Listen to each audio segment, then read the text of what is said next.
Welcome. Our journey today takes us to the sun-scorched decks and treacherous waters of the Caribbean during the golden age of piracy, roughly from 1650 to 1730.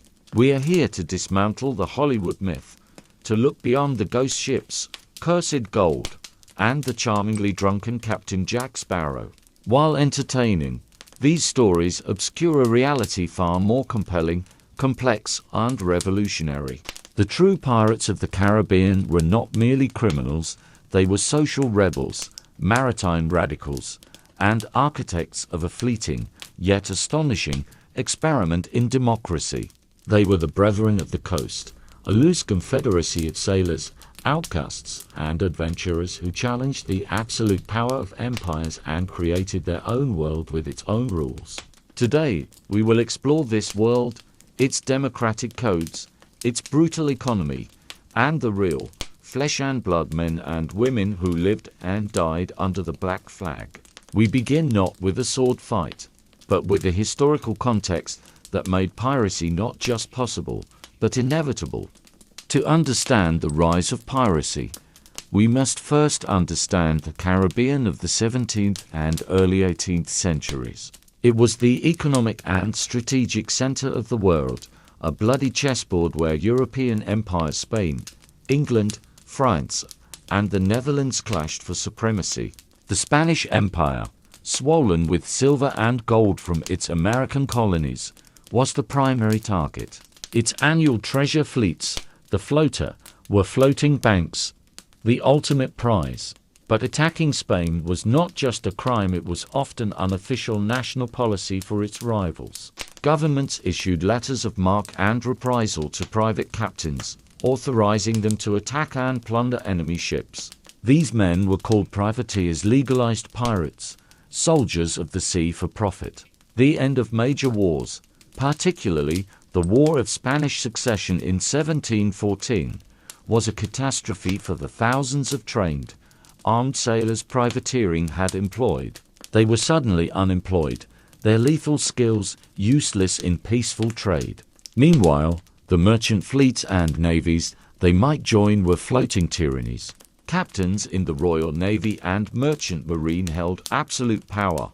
Floggings were routine, pay was miserable or withheld, and food was often rotten and scarce. So, the choice for a seasoned sailor was stark: return to a life of brutal oppression, or use your skills to seize your own freedom and fortune. Many made the rational choice. They turned pirate, electing their own captains and signing articles of agreement that transformed a floating dictatorship into a seafaring democracy. The organization of a pirate ship was its most radical and defining feature. In an age of absolute monarchy on land, they established a startlingly direct and equitable democracy at sea. The supreme law was not the captain's whim, but the Articles of Agreement, a contract signed by every crew member by mark, if they couldn't write upon joining. This document was their constitution. Let's examine its revolutionary tenets. Elected leadership. The captain was chosen by popular vote. His authority was absolute only during pursuit and battle, where split-second decisions were needed. In all other matters, where to sail, whom to attack, where to anchor, his power was severely limited. Most importantly, he could be voted out at any time for cowardice, cruelty, or incompetence. This was a direct rejection of the imperial model. The quartermaster, the second most important figure, also elected. If the captain was the CEO, the quartermaster was the union boss, ombudsman, and chief operating officer combined. He was the representative of the crew. His duties were crucial. He allocated food and supplies, oversaw the fair distribution of plunder, settled minor disputes, and administered punishment. The captain commanded the ship, but the quartermaster commanded the men. Egalitarian distribution of plunder. The booty was divided into shares. The captain and quartermaster might receive 1.5 or 2 shares for their leadership and risk. The skilled crew gunners, carpenters, surgeons received 1.25 or 1.5 shares. but every ordinary sailor received a full, equal share. This was unprecedented economic equality for the era. A lowly deckhand had the same stake in the venture's success as the most seasoned gunner. Social security. The articles included what we would now call disability insurance. Specific compensation was listed for injuries: 600 pieces of 8 for the loss of a right arm, 500 for the left, 100 for a finger or eye. This ensured a man was not simply discarded if maimed in service to the collective, a stark contrast to the treatment he would receive in the Royal Navy. Rules of conduct. These were strict, practical, and designed to maintain order.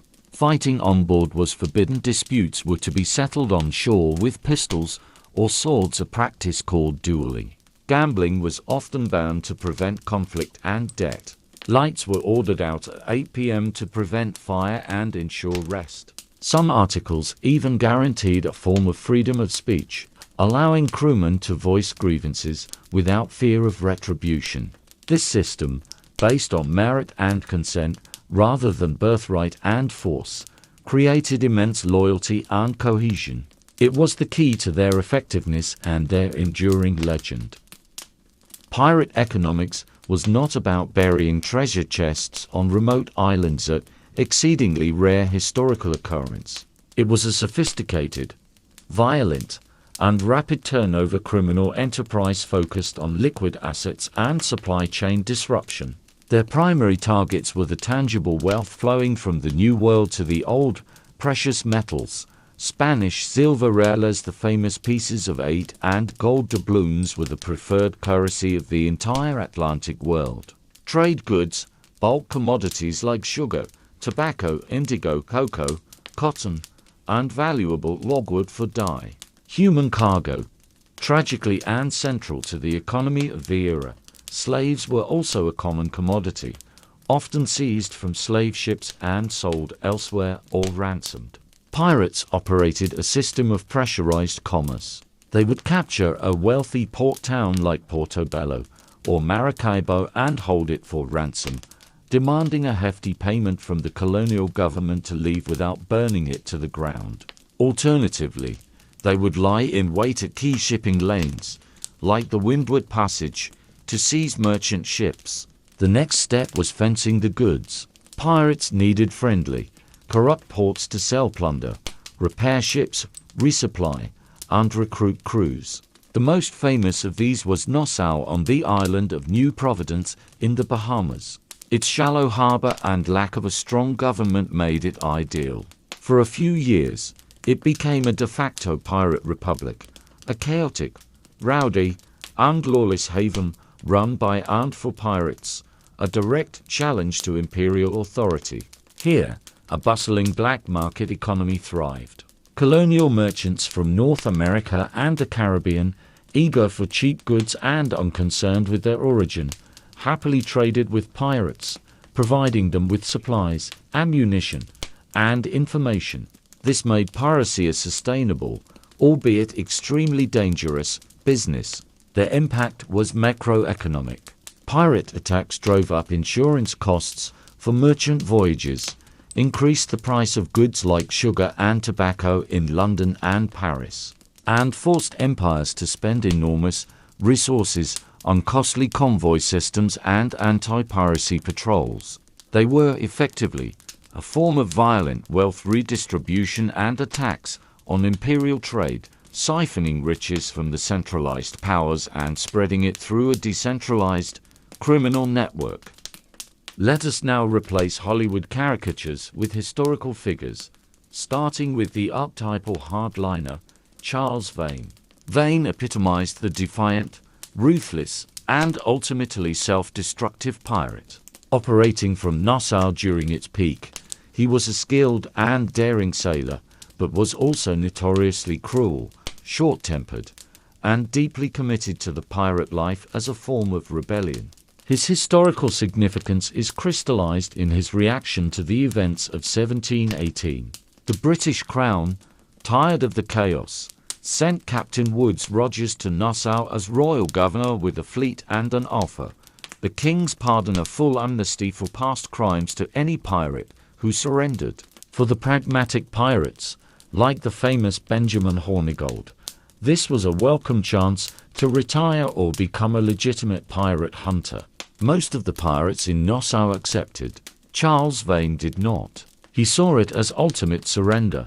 In a breathtaking act of insolence, he prepared his sleek sloop for a fight. As Governor Rogers' ships entered the harbor, Vane set a captured French ship ablaze and sent it drifting towards the British fleet. In the confusion and panic, he sailed his own ship, Ranger, straight through the British formation, blasting the governor's flagship as he passed, and made his escape to the open sea.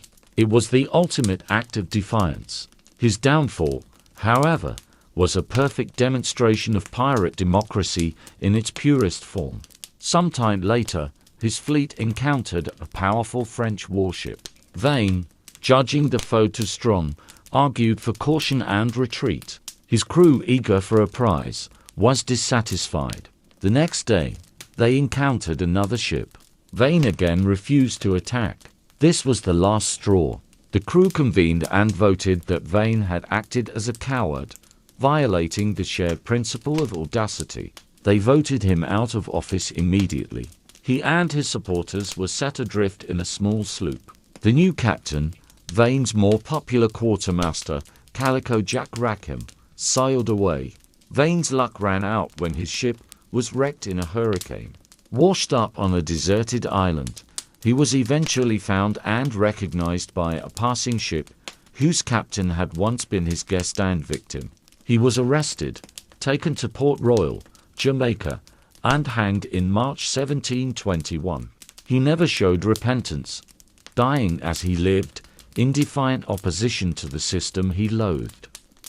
The stories of Anne Bonny and Mary Read shatter all stereotypes and stand as powerful testaments to the fact that the pirate life, for some, was the only path to autonomy in a rigidly controlled world.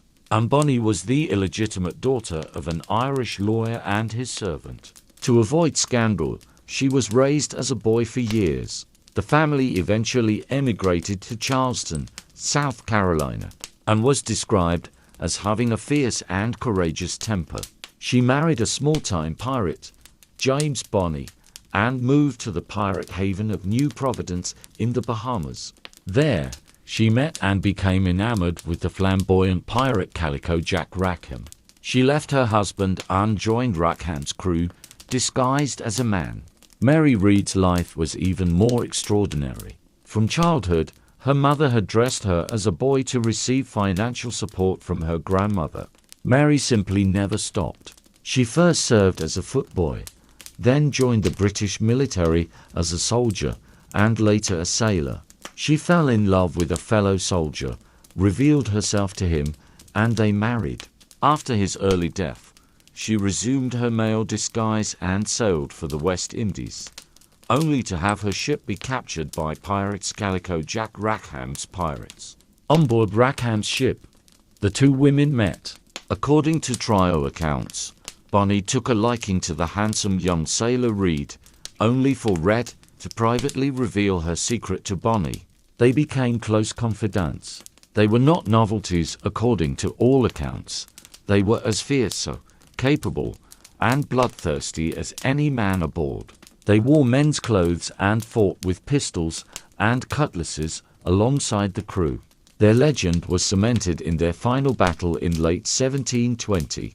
While anchored off Jamaica, Rackham's ship was ambushed by an armed sloop commissioned by the governor of Jamaica. Most of Rackham's crew, including the captain himself, were dead drunk below decks, paralyzed by rum.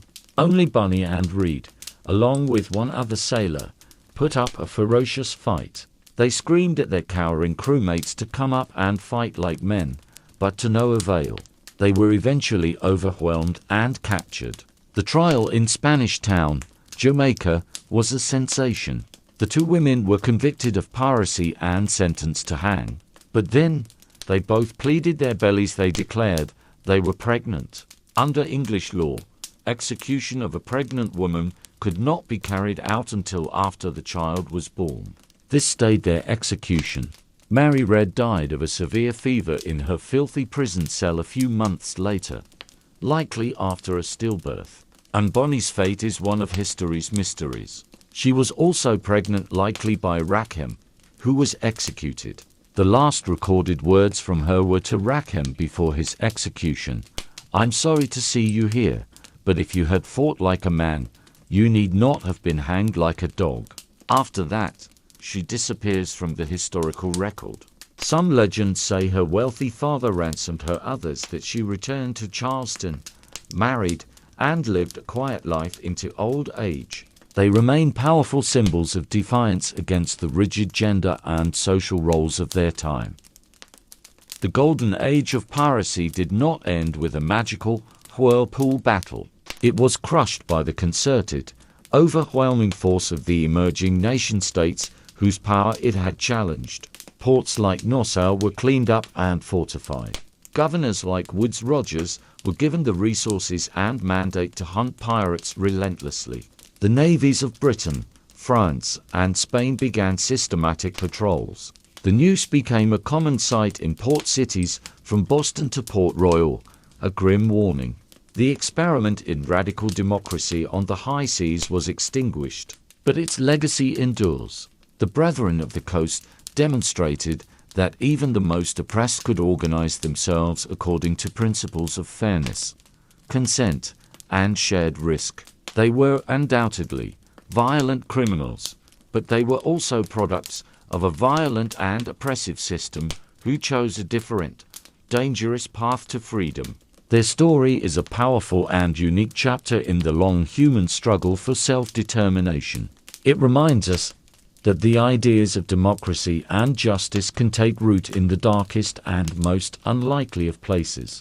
The next time you see the Jolly Roger, remember, it wasn't just a symbol of fear and death. For a short, glorious while, for those who sailed under it, it was also a symbol of a very peculiar, very radical, and very real freedom.